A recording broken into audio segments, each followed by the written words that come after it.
এ দিদি, তুই সকাল সকাল উঠে বসে আছিস বিছানাগুলো গুটা? আরে ভাল লাগছে না। সেই আমি সকালবেলা উঠলাম 9:30টার সময়, আর এখন 11টা বাজে। সকাল থেকে বসে বসে সমানে ফোন করে গেলাম। আর আমার প্রত্যেক দিনের কাজ দেখো, তোমাদের আজ শেয়ার করি। কালকে আমি এতগুলো গুছিয়েছি। কাজ দেখো। কালকে পর্দা কালকে না, ওটা কালকেই তো কাপড়গুলো কাচলাম, দেখছি না? না, ওটা তো পরশু দিন গুছিয়েছিস।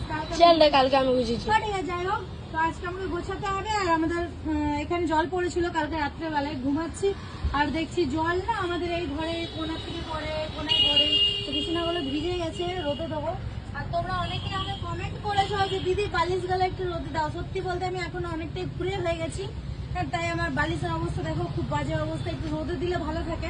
আর এখন যেহেতু বর্ষার ওয়েদার একদমই ভালো নাই কিছু, তাও হালকা ফুলকা রোদ দিচ্ছে, ওটাতেও আমি দিতে কষ্ট হচ্ছে। যাই হোক, চলো বাড়ির সমস্ত কাজগুলো করে নি।